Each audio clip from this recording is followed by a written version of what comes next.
श्रीमती रानी सिंह प्रदेश महासचिव को बुलाना चाहती हूँ। पार्टी में कंधे से कंधा मिलाकर पुरुषों के साथ चलने वाली हमारी बेटी अपनी बातें रखेगी। यहाँ पर जन अधिकार पार्टी के संस्थापक माननीय भाऊ जी को चरण स्पर्श, माननीय माता जी को चरण स्पर्श, मंच पर संवेद स्वर में समस्त राष्ट्रीय एवं प्रदेश के पदाधिकारियों को हृदय से नमो बुद्धाय। सामने बैठे हुए सभी लोगों को हृदय से जय जयकार। बात महिला सशक्तिकरण की हो रही है तो बात यहाँ तक ये आती है कि हम लोग हमेशा कहते हैं, पुरुष समाज ज्यादा कहता है कि महिलाएं सशक्त हैं। ये सच है कि महिलाएं अपने कर्मों से सशक्त हैं, लेकिन क्या समाज में महिलाएं सशक्त हैं? क्या गांवों में महिलाएं सशक्त हैं? क्या राजनीतिक स्तर पर महिलाएं सशक्त हैं? क्या सामाजिक स्तर पर महिलाएं सशक्त हैं? और क्या आर्थिक स्तर पर महिलाएं सशक्त हैं? इस बात को यदि पूरे भारत में कोई बढ़ाने का प्रयास कर रहा है तो वह केवल और केवल जन अधिकार पार्टी के संस्थापक माननीय बाबू सिंह कुशवाहा जी करते हैं। उस महिला सशक्तिकरण की, उस जन अधिकार पार्टी की जो बात होती है, उसकी देन मैं हूँ जो आज यहाँ खड़ी होकर के आपकी बात कर रही हूँ, अपने महिलाओं के सशक्तिकरण की बात कर रही हूँ। आज गाँव में महिलाओं को देखिए ना, एक महिला पति के साथ खेत में काम करने जाती है और खेत से काम करके आती है तो महिला घर पे झाड़ू लगाएगी, खाना बनाएगी, पोछा लगाएगी, सारा काम करेगी। मैं पुरुषों की बुराई नहीं कर रही हूँ, मैं 50% के हक अधिकार की बात कर रही हूँ जो हमारे साहब ने हमको दिया है, जो बोलने के लिए हमें स्वतंत्रता माननीय साहब ने दिया है। मैं आप लोगों के सामने इस मंच के माध्यम से मैं कहना चाह रही हूँ, पुरुष समाज जो किसान है वह महिलाओं के साथ खेत से वापस आता है तो हाथ पैर धो करके चौकी या चारपाई पर बैठता है, लेकिन महिलाएं क्या करती हैं? महिलाएं खाना बनाती हैं, महिलाएं खाना परोसती हैं, उसके बाद स्वयं खाना खाती हैं। मैं कहना ये चाहती हूँ कि महिलाओं को एक रोटी कम पड़ जाती है तो महिलाएं स्वयं अपने लिए नहीं बनाती हैं, लेकिन वही पुत्र के लिए कम हो जाए, वही पति के लिए कम हो जाए तो बना देती है। यह मेरी बहनों की गलती है।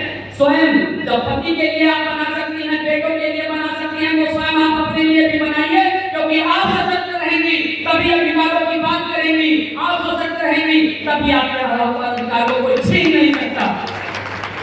अब बात ये आ रही है शैक्षिक, आप लोग यहाँ पर बैठे हुए हैं और गवाह हैं कि जब हाई स्कूल और इंटर का रिजल्ट निकलता है तो लड़कियों के नंबर लड़कों से ज्यादा आते हैं और लड़कियां पढ़ने में भी ज्यादा अच्छी होती हैं, लेकिन जब नौकरियों की बात आती है, एक तो वैसे भी दबे कुचले शोषित वंचित समाज में जो जन्मे हुए हमारे युवा बच्चे हैं या हमारे आने वाली पीढ़ियां हैं, उनको सर्विस कहाँ मिल पाती है, लेकिन उसमें भी लड़कों की संख्या ज्यादा है, लड़कियां सर्विस में कम है। ये किसका दोष है? ये हमारा और आपका दोष है, क्योंकि हम और आप ये समझते हैं कि महिला बेटी है तो बोझ है। यहाँ आपको जानना होगा कि हर मंच से माननीय बाबू सिंह कुशवाहा जी कहते हैं कि महिलाएं 50% का हक और अधिकार रखती हैं, तो 50% का हक और अधिकार रखती हैं तो आपको तो उनकी तो बात माननी चाहिए कि बेटों को तो पढ़ाइए, लेकिन बेटियों को बेटों से कम मत पढ़ाइए, क्योंकि बेटियां जब पढ़ी लिखी रहेंगी तो उनके हक और अधिकारों को कोई छीनने का प्रयत्न कर नहीं सकता, कोई उनके ऊपर गलत निगाह डालने का दुस्साहस नहीं कर सकता।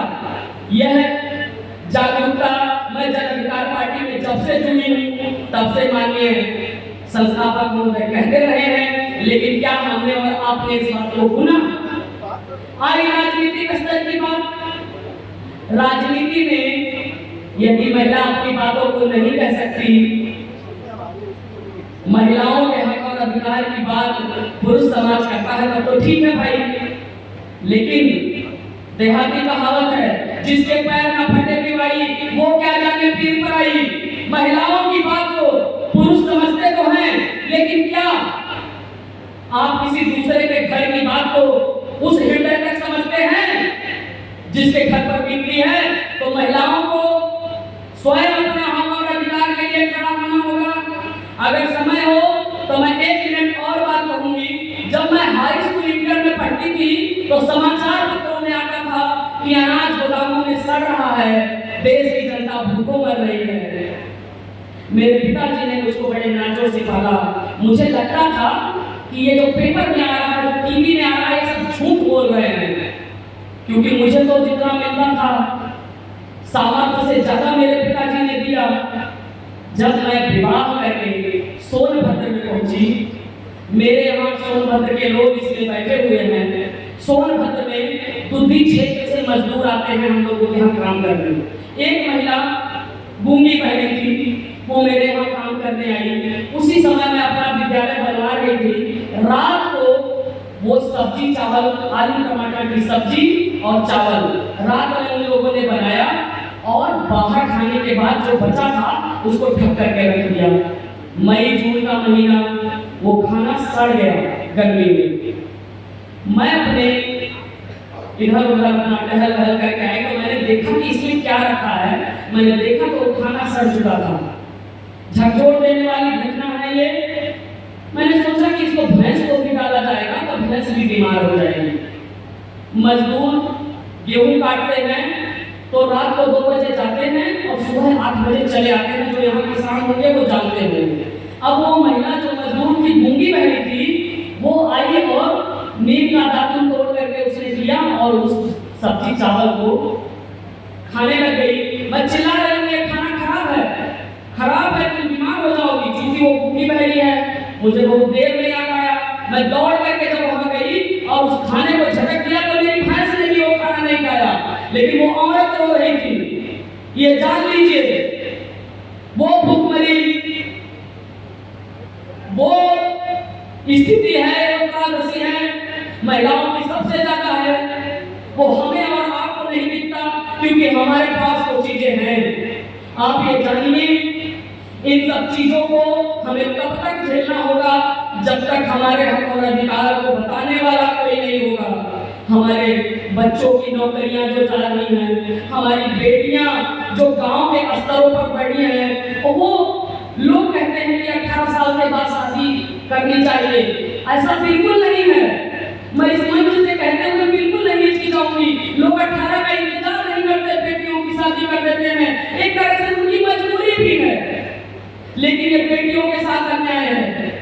आप ये जान लीजिए, जिस बेटी के साथ आप ये सोचते हैं बोझ है, मेरे 3 बेटियां हैं, इसकी शादी कर दिए, दमाद का एक्सीडेंट हो गया या फिर दमाद पीने वाला निकल गया, बेटी के एक बच्चा हो गया, फिर वो दोबारा 2 बोझ के साथ आपके घर आ रही है ना, तब तो आपका 2 गुना बोझ बढ़ा।